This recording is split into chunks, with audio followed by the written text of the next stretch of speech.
Man is driven to go where no one has gone before.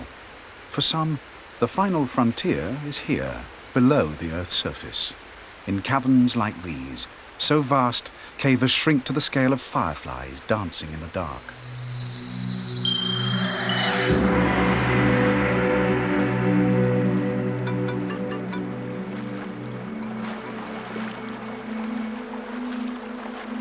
Caving took me over completely. It's totally directed my life.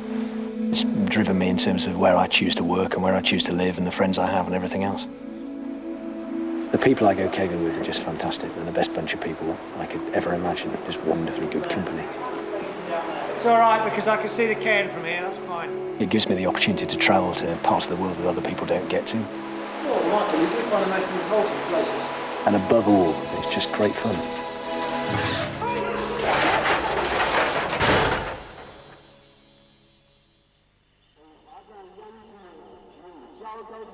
This huge labyrinth of caves lies beneath the Xingwen National Park in southwest China. Each week, a government propaganda lorry tours the area. The words may be indistinguishable, but the message is clear. Eternal devotion to the revolution and its leaders. Leaders often hostile to Western visitors.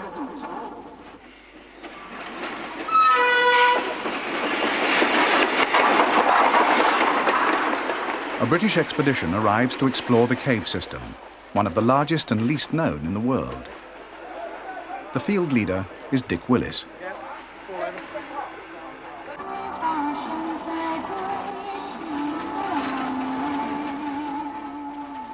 In Xingwen, songs of praise are strictly political.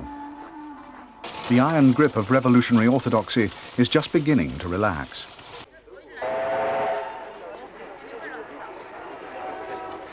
It's taken the team 10 years to get permission to chart a cave system that's never felt the breath of man. It's fantastic down here. It's an incredible entrance. It's absolutely massive.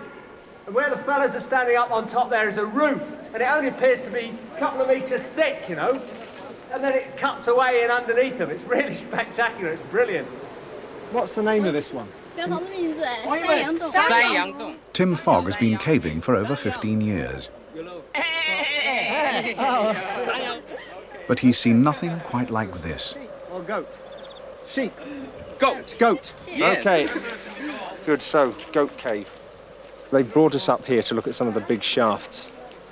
What we're hoping is that these shafts will lead down, maybe at the best, down to the river. The Chinese need maps to show where the rivers go when they disappear underground.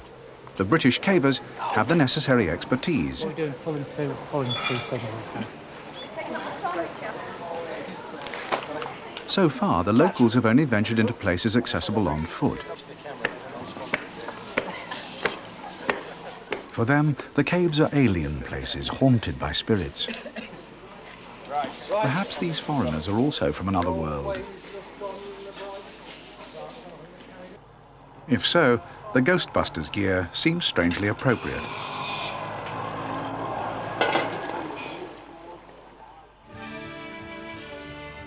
The expedition splits up into several groups. It's the only way to tackle the dozens of caves concealed in this huge limestone escarpment. They have just 1 month to explore and map them.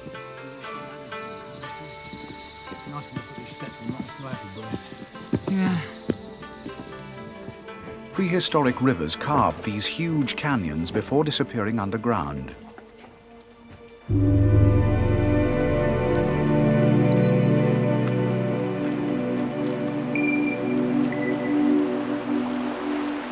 Since caves are basically underground waterways, the guiding principle is clear.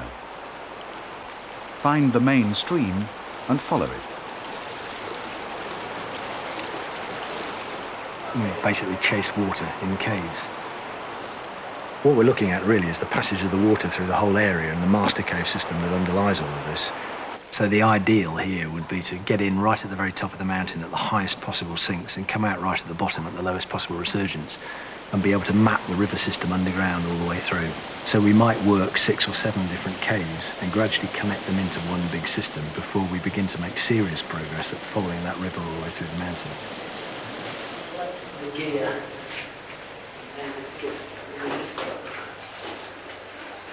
We've come down the pitch that Dick found earlier on, and it's horrible. It's just like liquid chocolate. It's really muddy. We've got a tiny little stream and it obviously backs up in here. It's covered in thick, glutinous mud. Wet mud means this overflow passage has recently flooded. If it were to happen again, Dick and Tim would drown.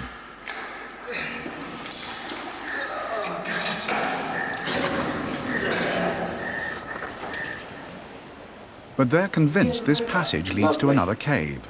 If so, the risks are worth it. And the really exciting thing is that we're only 250 metres from another cave that's been explored. So there is a very tiny, tiny little chance that we might get out of the other way.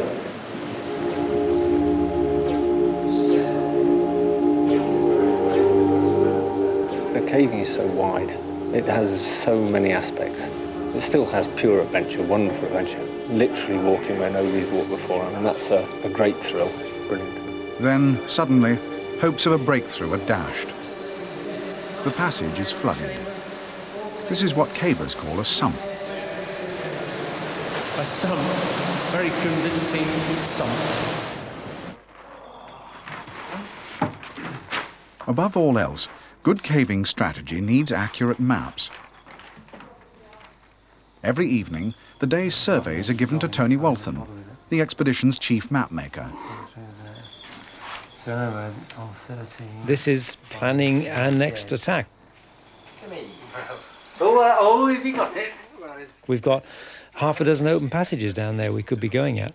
We want to go at the best one to give the best results. Skylight is the one that Brookie looked down to quite close to the village. As the intricate three-dimensional jigsaw takes shape, it becomes clear where different caves link up. So we're about there.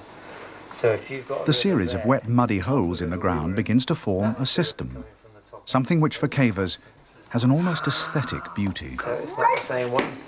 Right? That's brilliant. The caves are proving to be even more spectacular than expected. St. Paul's Cathedral would fit into this space twice over.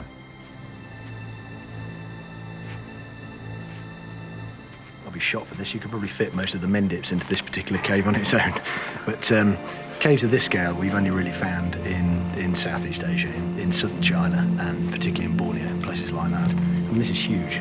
When you come out expecting to go into something a couple of metres wide and you find yourself in something 50 metres wide, that's really quite a buzz. A lot of this cave has been looked at by the local people. And down here at the end where we were looking, there's some very extensive nitrate workings where they've mined the old bat guano and they've processed that to turn it into nitrate for explosives. And that's actually very good. I mean, you're getting in there and it's archaeology, history in the flesh right in front of you. This man is 96 years old. He remembers a time, 60 years ago, when most local people worked the caves. They collected bat dung, extracting nitrate for gunpowder. Years ago, this area had many bandits. They kidnapped people and held them for ransom. People were scared, so they made their own guns to defend themselves.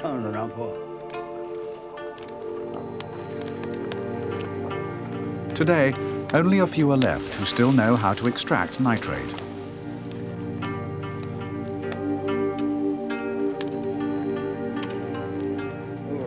Today, people still fear the caves. They say they are haunted by spirits. They say they hear voices. No one dares go down alone for fear of getting lost. But for cavers like Pete Francis, this risk has a strange appeal. Caving is the subterranean equivalent of space travel, the same impenetrable darkness, a sense of leaving the world behind. We were involved in one cave, which we'd been digging the entrance for a couple of years. Eventually, one weekend, we removed the last few boulders, and beneath us, the magical thing, black space. We went in quickly, and there was a new cave. We were the first people ever to be there. The cave had been created millions of years ago, never seen a light in it. The formations had never been lit before, and we were the first people. It was a magical moment. It's the sort of thing where the adrenaline's flowing, you're almost screaming with joy. It's such a... I went home that evening, and the news said that the first man, Neil Armstrong, had landed on the moon, and there was the shot of him coming off with the small step for man and big step for mankind speech. And I knew how he felt, because I'd done the same thing. As that boulder had been removed, I put my foot forward, and I'd taken the same step. Pete is putting a harmless green dye into the water.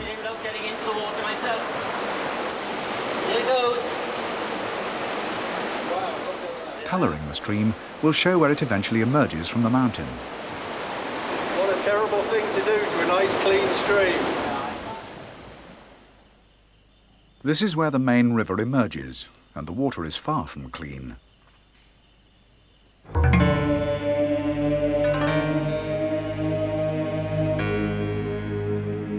Although a national park, Xingwen is littered with small sulphur factories.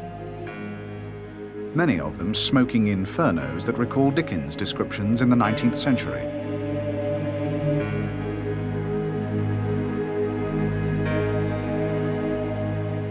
Methods for extracting the sulphur are primitive.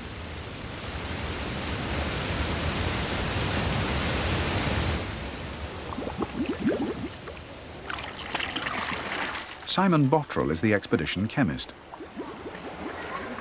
One of his jobs is to check pollution levels. 19.3. The tests show worryingly high concentrations of sulfuric acid. Temperature okay now? It appears that the worst of the problems seem to come from the processing of the ore that they produce rather than the mines themselves. That processing plant is situated directly above a river, and all their effluent just goes straight in at the moment. The muck you can see that makes the dirt in the water there is the suspended sediments, which is coming out of the mine washing plant as well.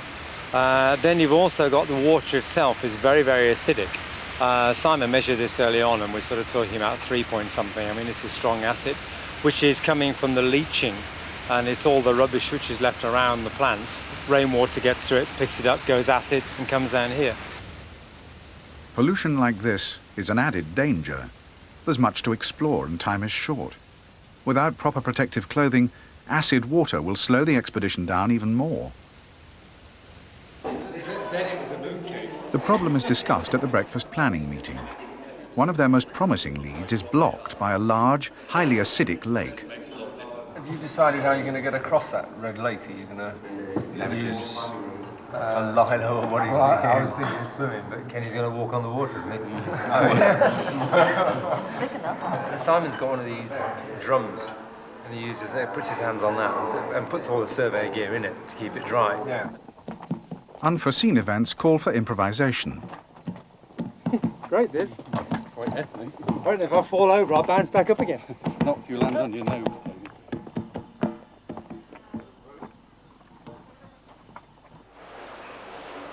Caving is always a carefully calculated balance of risk against result. The water at the end of this passage may be highly acidic. This is the stuff which Simon said was 2.7 pH. It's about as acidic as you can get, I think. But against that, there is the eternal hope of a link-up. Plastic suits may protect the skin, but there are unseen dangers. The side effect is you get a sort of a mist of sulfuric acid just hanging in the air in these unventilated bits of cave. And that's nasty because the mist particles of the acid, they can hold the base metals, and those can be poisonous. Some of the cavers are beginning to fall sick. The symptoms are blinding headaches and extreme fatigue.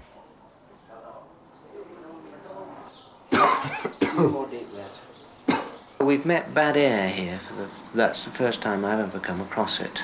It's unusual in cave systems because somebody said to you the other day, the way you explore a cave is to follow a draft, and that normally precludes bad air. And that's worse today than yesterday? Yeah, far more weakness. The worst, most evidence gone to 20 Waltham's room today. I've walked 10 miles.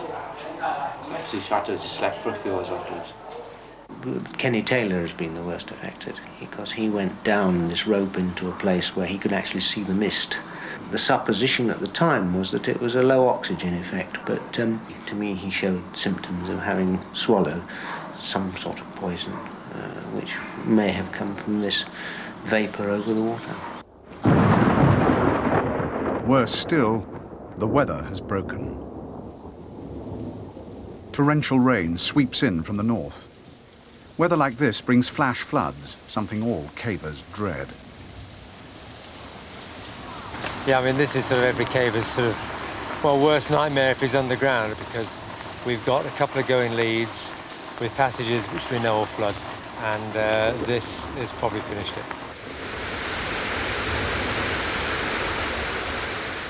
It's now a race against time and the weather. Still, no link-up has been made. Exploring in conditions like these is the supreme test of skill and character.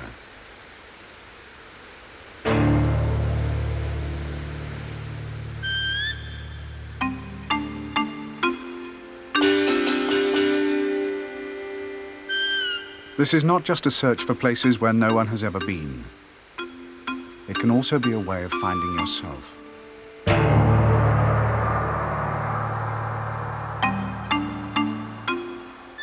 Deep down inside us all, we have certain basic fears. Fear of the dark, things lurking around corners, primeval monsters, dragons. But of course, as we get older, we suppress them. And we think that we've got rid of them. They're just childish fears. But I think they're so basic, they're primordial, that deep down inside our psyche, in our unconscious, they're still there. And sometimes we have to confront them. The expedition is facing an increasingly serious situation. One by one, the leads are closing down. Though they have a lot of detailed information about individual caves, the overall system remains disjointed, like so many pieces of Lego waiting to be put together.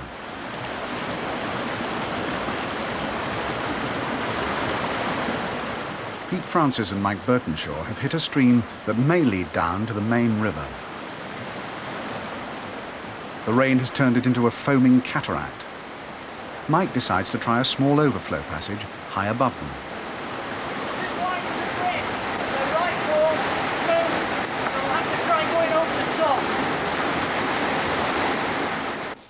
At the same time, Kenny Taylor sets off to explore a potential new lead in Pig Trough Cave. From here, there's a steeply descending chamber which meets water, and then down through some boulders, and there's another pitch of about 60, 70 foot, and today we intend to go down and see what's at the bottom of that, hoping that the system continues. Meanwhile, Mike has discovered that the overflow passage is even more dangerous than the stream. Well, what appears to be a ledge across there above the cascade is covered in mud, very unstable. So I think it's safe to attack the cascade directly, come back with a rope. That is dangerous.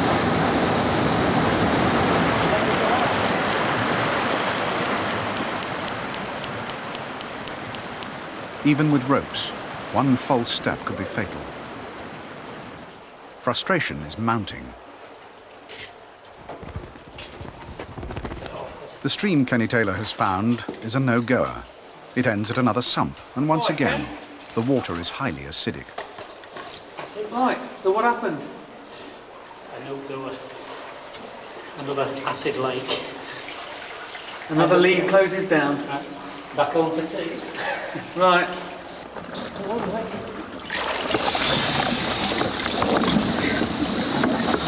There you go. Everything now rests on Mike and Pete. They know it goes through, but will this passage be flooded too? Quite tight. Still going, though.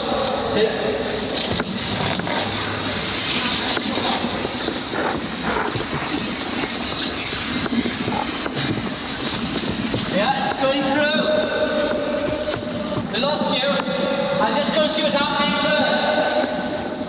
But it's yet another sump. It's a cruel disappointment. The team is beginning to regret their lack of diving gear. So that's it. Wind up the tape and go home. I think we've probably blown it. No, we haven't blown it. The weather's blown it. Heavens above, we're wonderful. At last, after 3 days, the weather does clear, perhaps to brighten a local Chinese wedding. The priest blesses the bride and prays for her health and happiness. The cavers are praying the weather will hold. Even in this heat, it'll be a couple more days before the water level drops.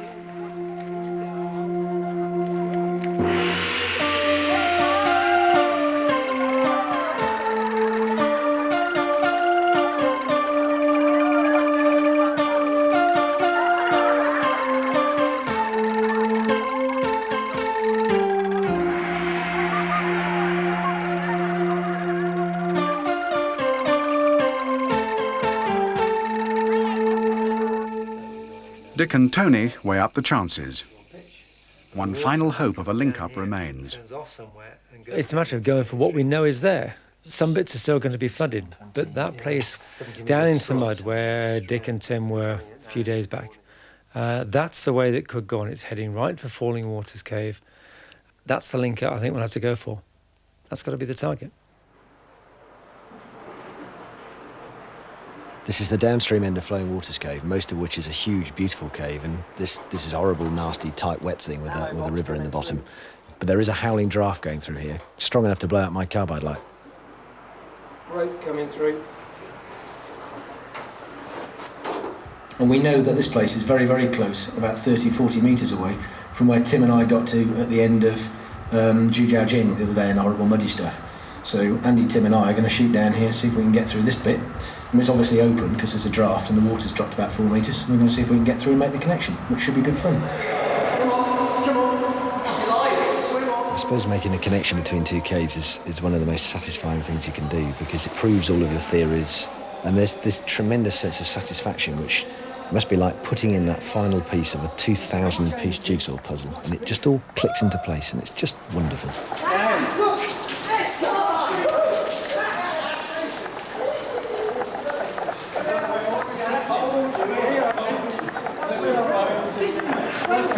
The water, when we were in here, we walked into water here. And that was a sump, there was water flowing out of there. It's great. We've made the connection. We sort of made the final piece in the jigsaw. This cave now is connected through to Zhujiaojing, and it was lovely to go through the canals there and find the survey station again from the other end, you know. So great, really chuffed.